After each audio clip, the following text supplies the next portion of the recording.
Pintados de preto para combinarem com o céu noturno, os jatos só voavam durante a noite.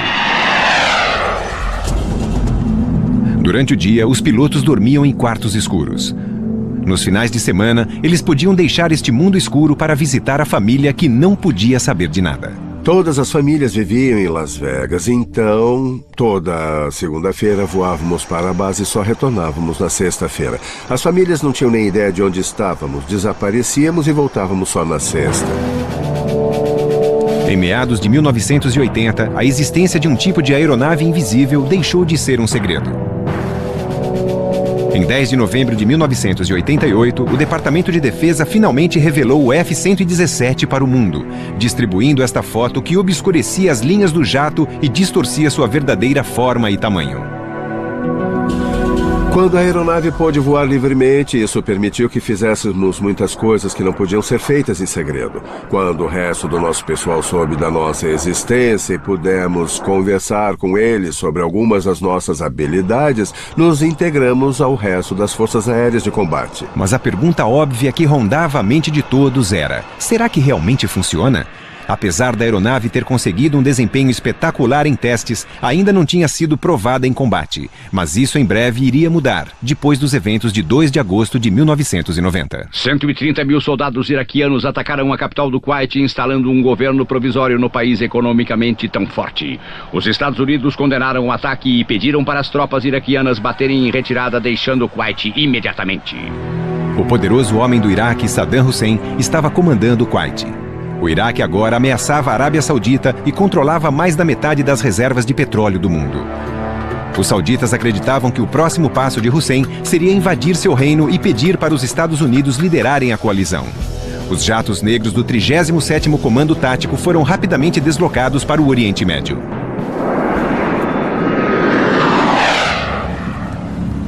Quando Hussein desobedeceu o prazo final imposto pelas Nações Unidas para se retirar do Kuwait, a coalizão foi forçada a tomar providências. Mas uma impenetrável e aparente cobertura com mais de 4.000 armas, radares teleguiados e mísseis aéreos protegiam Bagdá. Os iraquianos acreditavam que estavam prontos para se defender de qualquer coisa que a coalizão atirasse sobre eles.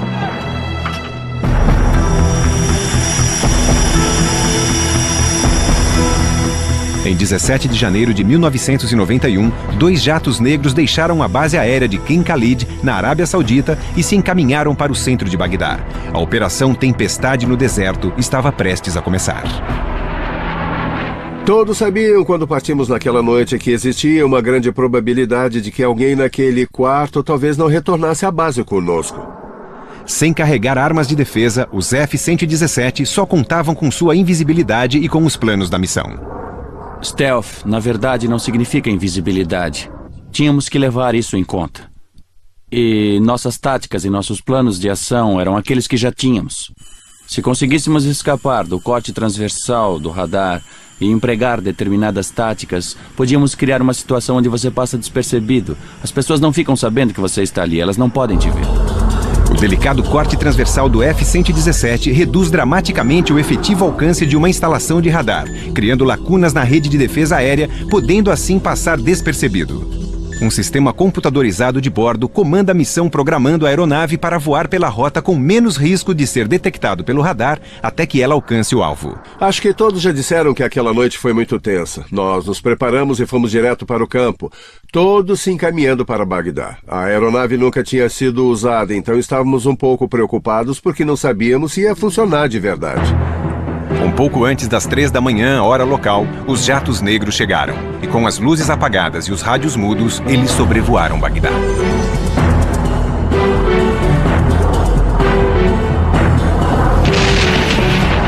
Nada mudou, David. Todas as luzes da cidade de Bagdá agora estão apagadas, pelo menos até onde conseguimos ver. Meu colega Bernard Shaw está comigo enquanto observamos essa cidade que agora está às escuras e está completamente negra. Em poucos minutos, os centros de comando, o sistema de comunicação e de energia elétrica tinham sido destruídos, sendo quase impossível para os iraquianos elaborar um plano de contra-ataque. Não queríamos machucar os civis, não queríamos destruir as indústrias e a economia que não fazem parte da máquina de guerra. Não era isso que tentávamos fazer. O que estávamos tentando fazer era agir rapidamente e atacar profundamente com o máximo de força que conseguíssemos, para ter a certeza de que eliminaríamos um adversário de guerra sem causar muitos prejuízos secundários. Apenas 40 dias depois da Operação Ataque no Deserto, a guerra acabou. Graças à eficiência dessas aeronaves que os sauditas apelidaram de Chama, Fantasma em árabe. Apesar de serem 43 F-117 designados para a Guerra do Golfo, eles só representavam 2,5% de toda a coalizão da Força Aérea e, ainda assim, destruíram mais de 40% dos alvos estratégicos durante a guerra. Os jatos negros fizeram quase 1.300 missões sem sofrerem nenhum arranhão. A performance dos F-117 na Guerra do Golfo superou nada muito pode ser melhor do que este design. Northrop já tinha tradição no desenvolvimento deste conceito de asas. Muitos anos antes, o fundador da companhia, Jack Northrop, já tinha trabalhado em projetos para uma aeronave como esta. Durante a Segunda Guerra Mundial, ele construiu o XV-35, um bombardeiro impressionante com 4 motores. Depois da guerra, Northrop trocou o suporte e colocou 8 turbojatos. E passou a chamar a aeronave de YV-49. Mas testes de voo revelaram problemas de estabilidade que não poderiam ser corrigidos antes do advento da tecnologia de pilotagem de aeronaves por computador. A Força Aérea cancelou o programa em 1949 e ordenou que as últimas 11 carcaças fossem destruídas e vendidas para o ferro velho. Desiludido, Jack Northrop pediu demissão da companhia e abandonou totalmente a indústria de navegação aérea. O YB-49 não era um modelo dirigido para chegarmos ao B-2, mas o B-2 tinha a mesma dimensão em polegadas do YB-49, que era de quase 52 metros. O YB-49 nos deu a dica de como fazer o controle direcional de dentro do avião. Quando você queria pilotar, não tinha uma cauda e não tinha um leme. Então o YB-49 usava superfícies bipartidas na extremidade das asas do avião e o B-2 adotou essa técnica e a utiliza até hoje. Como o design do bombardeiro stealth estava quase finalizado, oficiais da companhia pediram para a Força Aérea um certificado de segurança para entregarem para seu velho chefe e o levaram para uma reunião no quartel-general. Jack Northrop já era idoso naquela época, ele estava com 80 anos. Fizemos um resumo dos detalhes do programa para ele e ele começou a fazer um monte de perguntas e fomos respondendo. E ele foi assimilando tudo e disse, parece que está tudo bem. E ele estava tão satisfeito quanto estupefato com tudo aquilo. No caminho de volta, ele disse, agora eu sei porque Deus me manteve vivo por tanto tempo. Ao contrário do projeto original, o B-2 seria beneficiado com um programa de computador chamado AutoCAD ou Auxílio Gráfico Computadorizado. O próprio esboço, demonstrando um jato com curvaturas prolongadas, se comparado com versões anteriores da tecnologia Stealth, que eram mais lapidados, mostrou a relação direta entre o esboço do B-2 e os avanços que estavam ocorrendo nos computadores.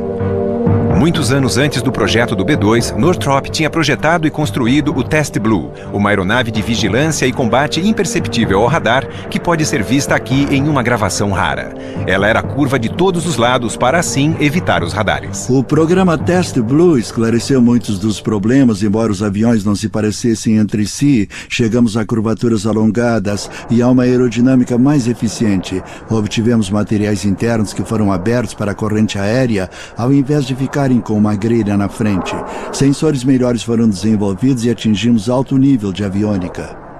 A experiência do Northrop com o Test Blue provou que um veículo stealth poderia ser construído com superfícies aplainadas que iriam despistar a energia do radar que seria lançada sobre o veículo, produzindo pequenas ondas de radar manejáveis que poderiam ser desviadas da sua origem. A parte mais difícil do B-2 não era projetar um formato que atendesse às necessidades impostas e sim começar o processo de construção do mesmo. Pesquisamos cerca de 900 tipos diferentes de materiais antes de escolhermos os que seriam usados no B-2. O material estrutural básico do B-2 é um composto de fibra de carbono que é mais forte do que o aço e mais leve do que o alumínio. É muito durável e ainda pode ser disposto em camadas e moldado para criar contornos precisamente controlados. Este material forma a camada externa do avião. O B-2 foi projetado de fora para dentro, e a maioria das aeronaves é projetada de dentro para fora. Primeiro projetam a estrutura básica e depois projetam a carcaça. E com isso não dominamos a parte externa da aeronave e não podemos fazer um controle apropriado dos sinais dos radares.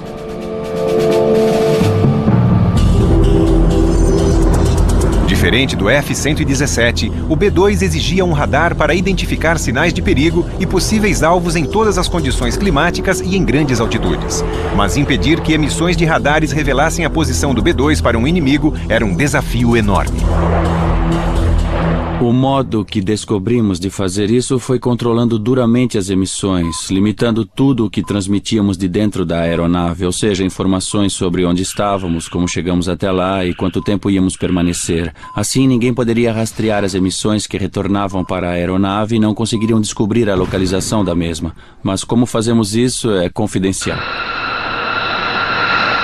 Muitas pessoas referem-se ao B-2 como a milésima invenção aérea em construção. E pensar nisso é como se inventássemos alguma coisa todos os dias, ou pelo menos toda semana. Sempre tem uma nova tecnologia que tem que ser desenvolvida, ou um novo material. Coisas que não existiam antes, e tudo tinha que estar em harmonia para fazer esta aeronave voar. O B-2 é mesmo o mais avançado bombardeiro tecnológico que existe. Tem capacidade de voar 9.600 quilômetros sem abastecer e possui uma enorme capacidade de armazenamento de munição que pode ser direcionada para o alvo através de satélites de posicionamento global. É uma plataforma impressionante de lançamento de armas. O B-2 foi originalmente projetado para garantir um retrocesso nuclear. Ele tem uma tremenda capacidade de fogo. Ele pode chegar e destruir toda a infraestrutura de um país. Por isso que sua habilidade de combate não só é reduzida, como também, na maioria dos casos, destruída. Como em um avião supercomputadorizado, um sistema eletrônico estabiliza constantemente a aeronave. O B-2 carrega 168 computadores de bordo que garantem que tudo funcione bem no avião. Mesmo que a gente esteja voando sem fazer grandes manobras, o controle de voo equilibra os comandos para manter o voo, porque sem os computadores o avião não voaria, pois é aerodinamicamente instável.